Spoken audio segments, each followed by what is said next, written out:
मंडी बहुद्दीन का एक केस मेरे पास आया, एक केस आया। केस ये आया कि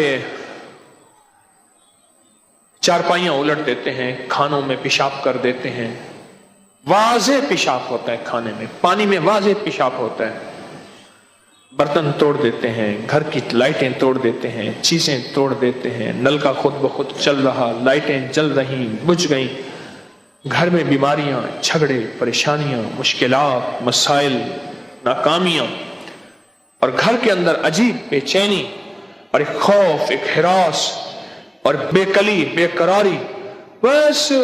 और पूरा ऐसा निजाम है, और साथ उनका जामिया था, उसमें उसके अंदर यही निजाम है सारा का सारा। हर उसका स्टूडेंट जामिया का वो परेशान, बीमार, बस इस तरह के अंदाज। कहने लगा थक हार के आपके पास आए हैं, अगर आप कहें ना कि सूली पे चढ़ के कोई वजीफा करें, हम वो भी करेंगे। आप कहें ना कि तलवारों की नोक पे काम करेंगे, इसका कोई हल नहीं, थक गए हैं। मुझे याद नहीं साल हर साल बताए कि कितने सालों से वो इस रोग से चल रहे हैं, कितने सालों से वो इन मसाइल के साथ निमट रहे हैं, मसाइल पर मसला खत्म नहीं हो रहा। मैंने कहा आपको एक ऐसी चीज बताऊंगा जो उन पे पलट जाएगी इंशाअल्लाह। वकफा बिल्लाहि वलिय्यन वकफा बिल्लाहि नसीरा, ऐसी चीज बताऊंगा जो उन पे पलट जाएगी। मैं एक दुआ का आमिल हूं अल्लाह के फजल से, उसका मैंने बाकायदा अमल किया और मकली के कब्रिस्तान में किया। वो दुआ एक काब है, काब, हजरत काब बिन अहबार रजी अल्लाह ताला अन्हु की दुआ है। अऊज़ु बिवजहिल्लाहिल अज़ीम अल्लज़ी लैसा शैअन, मुहद्दिसीन ने इसको लिखा है। मुस्तनद रिवायात में ये चीज मसनद अहमद में मौजूद है और बड़ी बड़ी हदीस की बड़ी बड़ी मुस्तनद किताबों में ये मौजूद है।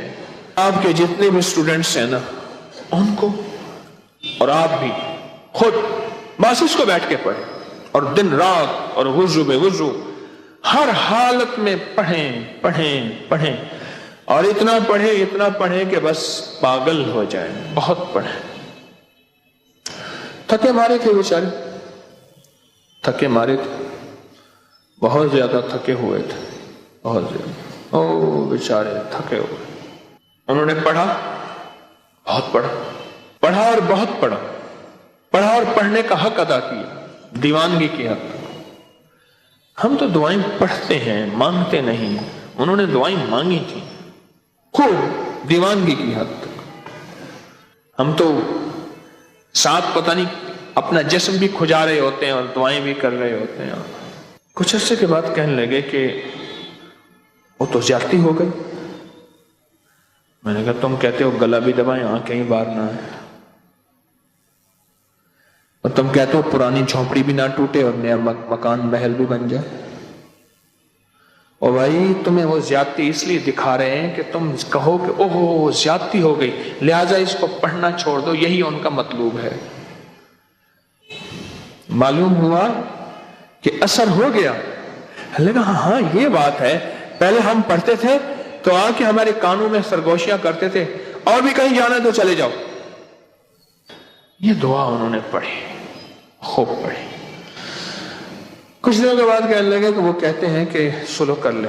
मैं कहा ये और बार है, ना पढ़ना छोड़ना, और पढ़ो।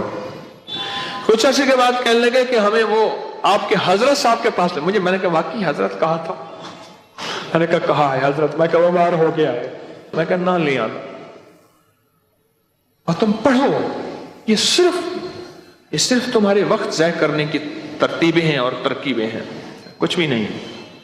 मैंने कहा पढ़ो और खूब पढ़ो। कुछ अर्से के बाद कहने लगे कि हमें नजर आते हैं उन्होंने पट्टियां बांधी हुई हैं, लोले हैं, लंगड़े हैं, अपाहज हैं, पांव घसीट के चल रहे हैं, और कहते हैं ना पढ़ो, जो कहोगे हम करेंगे। मैं कहा ना अब फिर पढ़ो, इनकी नहीं सुननी,